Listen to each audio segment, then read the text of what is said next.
J'espère que vous allez bien les gars. Ça fait très longtemps et je me devais de revenir sur l'application. Je vais un peu vous raconter mon histoire, les raisons de mon absence. Je vais vraiment débiter. Du coup, j'espère que vous avez du temps devant vous parce que je vais beaucoup parler. Parce qu'il y a énormément de choses qui se sont passées dans ma vie récemment que j'ai pas du tout expliqué ou dont j'ai pas du tout parlé sur internet. Et en fait, j'ai l'impression que le moment est venu pour moi de vous raconter un peu ma vie. Chose que je fais très rarement.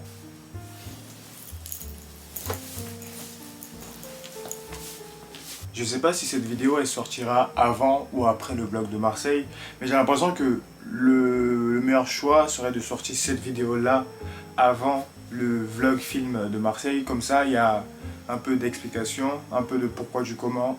Le vlog il a mis beaucoup trop de temps à sortir. Et je pense que les raisons elles sont valides. Mis à part le fait que je suis super lazy et que je prends 10 000 ans à faire un projet qui nécessite ça de temps. J'ai commencé à travailler à partir de mars 2024, il me semble, ou février 2024, je me souviens plus du tout. Il me semble que c'était mars. Le 15 mars, j'ai eu mon premier taf en full time chez H&M. Et ça s'est très bien passé. J'ai fait 5 mois là-bas. Et en fait, il faut savoir que moi, quand j'ai eu l'idée de travailler dans la vente, il y a un shop où je voulais toujours travailler. D'accord? C'était mon objectif. Et je savais que pour travailler là-bas, il fallait avoir de l'expérience. Donc, malin que je me suis pas créé de l'expérience, je suis allé chercher de l'expérience spécialement pour postuler à ce shop-là. Et en fait, la morale de cette histoire, ça a vraiment été, si tu veux quelque chose, patiente, prends ton temps, prie, mais patiente. Si un truc est pour toi, il sera pour toi et tu vas l'avoir.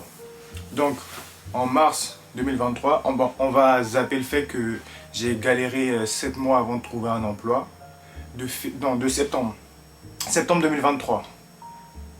Septembre, octobre, novembre, décembre, janvier, février, mars.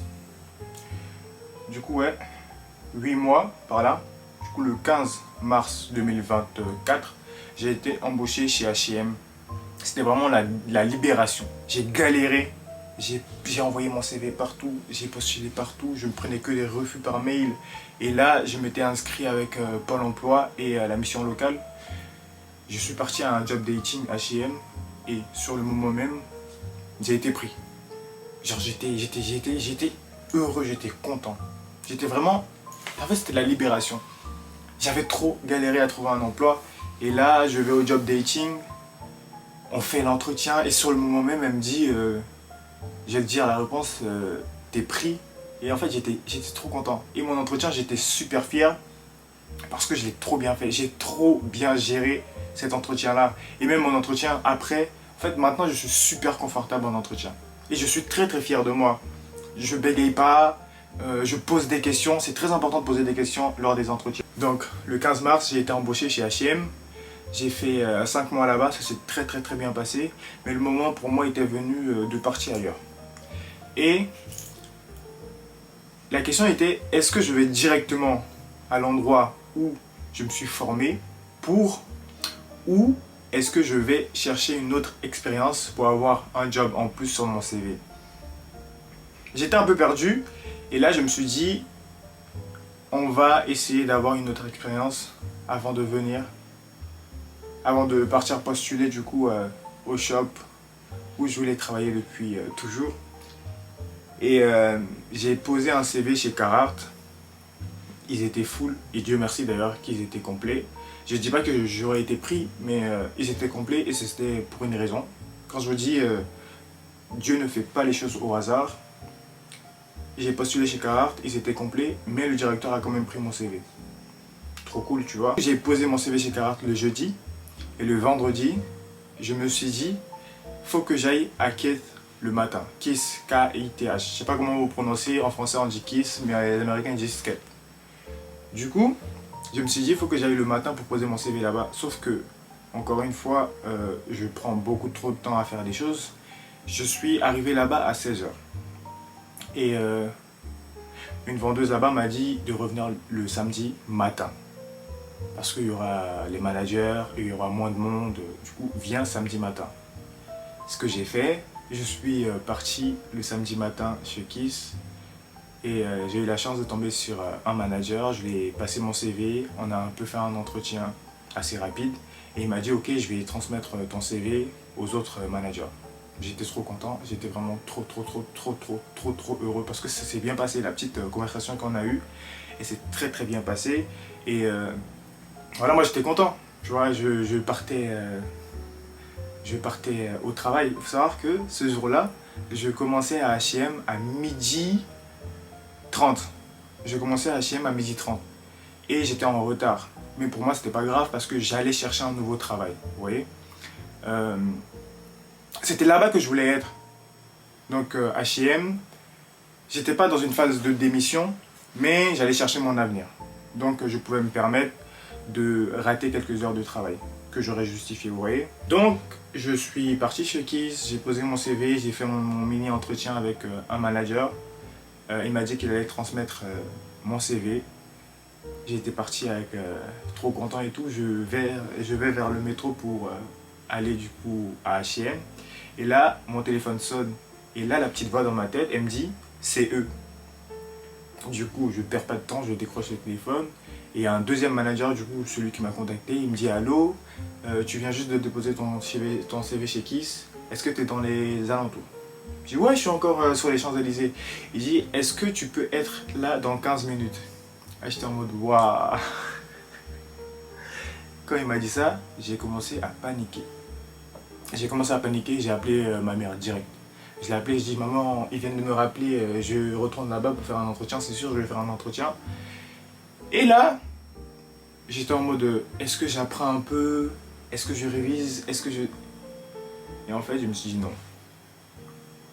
Je me suis arrêté, j'ai pris une grande respiration. Je me suis dit, Salif, le shop tu le connais, ça fait depuis l'ouverture que tu vas là-bas. La marque, tu la connais, tes clients là-bas, il n'y a pas de problème. Juste vas-y, le cœur ouvert, dis ce que tu as à dire. Dis ce que tu connais du shop. Je bois du café noir, sans lait. Quand le manager m'a appelé, je me suis arrêté 2 secondes, j'ai respiré. J'ai même pas mis d'écouteurs dans mes oreilles, j'ai même pas écouté de musique. Juste, je suis parti. Juste en respirant, ça va aller, ça va bien se passer. Je stressais à mort. Parce qu'encore une fois, c'était vraiment le taf de mes rêves, on va dire. Parce que en fait, mon but était, si je veux travailler dans la vente, c'est chez Kiss que je veux travailler pour une grosse période. Et je suis parti à l'entretien avec du coup, 2 managers. J'ai passé l'entretien avec les 2 managers. Ça s'est très bien passé. Ça s'est trop bien passé. Encore une fois, comme je vous ai dit, je suis très à l'aise en entretien maintenant. Ça s'est très bien passé. Et ils m'ont dit, bah, on va te rappeler, même si c'est mort, on va te rappeler, la RH va te rappeler, même si c'est pas bien, tu vois. Et là, je suis parti à H&M, j'étais en retard. Mais c'était pas grave, j'avais fait mon entretien chez Kiss, ça s'est très bien passé, j'étais trop content ce jour-là. Et je travaillais chez H&M. Et là, je regarde ma boîte mail et je vois proposition d'embauche chez Kiss Paris. J'étais devenu fou. J'étais trop content. Et je pense que c'est le jour où j'ai atteint le pic de bonheur dans ma vie.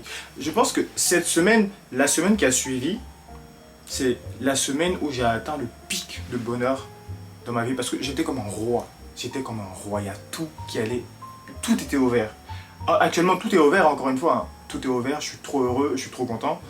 Mais cette semaine-là, tout était ouvert.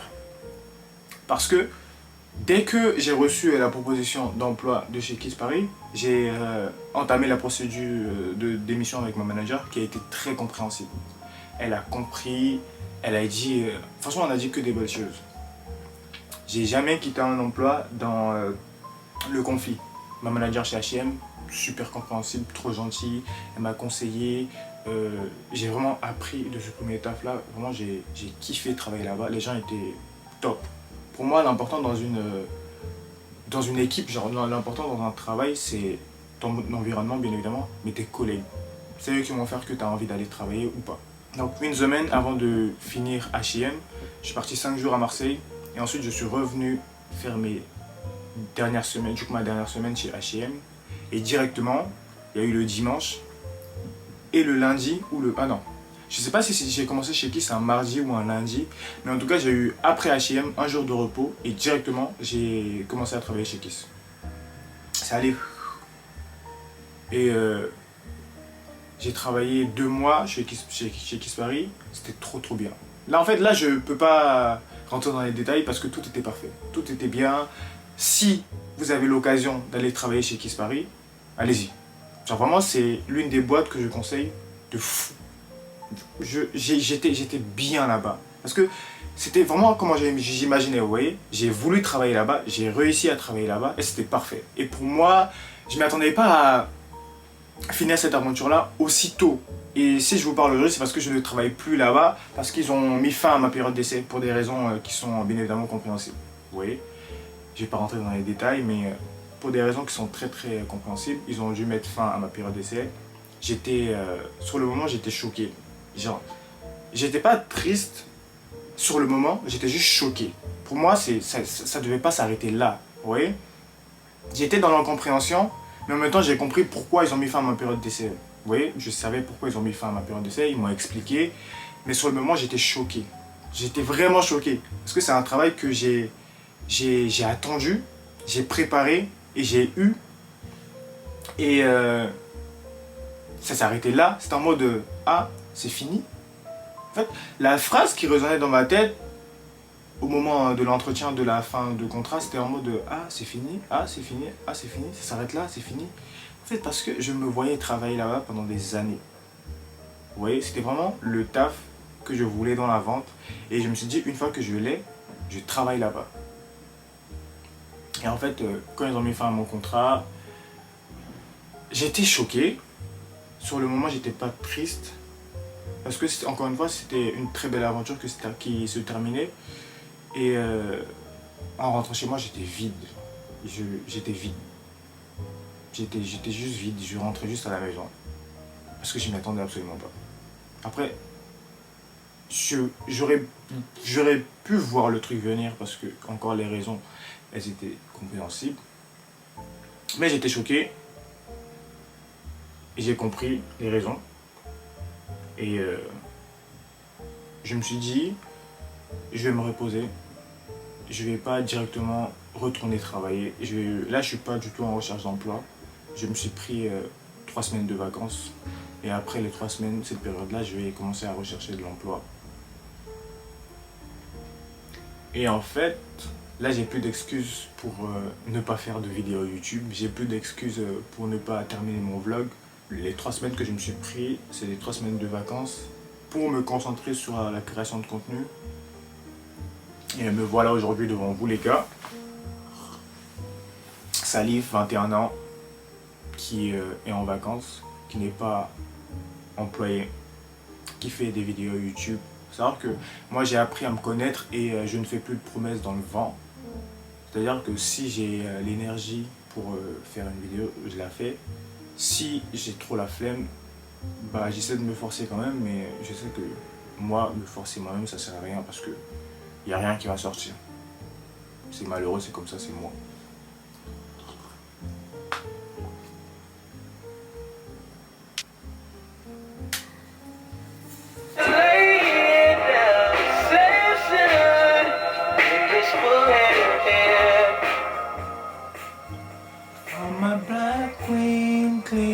Est-ce que je vous montre les achats que j'ai fait récemment? Récemment, j'ai fait des petits achats très intéressants que j'ai montrés sur TikTok et Instagram. Mais je vous montre à vous parce que vous êtes ma grande famille, on va dire. Premier achat, trop intéressant. J'ai acheté une paire de lunettes de chez Saint Laurent que je voulais de fou. Je suis allé à la Vallée Village hier ou avant-hier et j'ai trouvé des petits trucs intéressants. Par exemple cette paire de lunettes qui est Saint-Laurent, ils font les belles vitres, les plus belles vitres de lunettes. Et incroyable. Si vous avez l'occasion d'aller à la Vallée Village, genre d'économiser et aller à la Vallée Village, parce que c'est ce que j'ai fait. J'ai économisé pendant que je travaillais et je suis allé à la Vallée Village. Ça fait un moment que je voulais une nouvelle paire de mocassins. Il faut savoir que celle-là, d'ailleurs, je vais les ramener chez le cordonnier tout à l'heure. C'est des Céline que j'ai acheté à la Vallée Village à 220 €. Vous voyez? Alors que le prix de base, il est à 800 €. Et c'est ce que j'ai fait. Hier, je suis allé à la Vallée Village et j'ai trouvé une nouvelle paire de mocassins que j'adore. Elle est magnifique. La chaussure, elle est magnifique.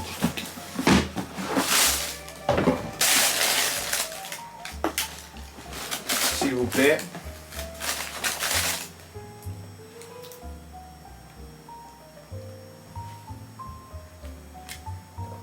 Avec le petit YSL sur le côté. J'ai pas de mots pour qualifier ce petit bijou là. Regardez-moi. C'est beauté. C'est excellent. Je vais aller sur le site de Saint-Laurent pour voir combien est-ce que coûtent les mocassins plein prix chez Saint-Laurent.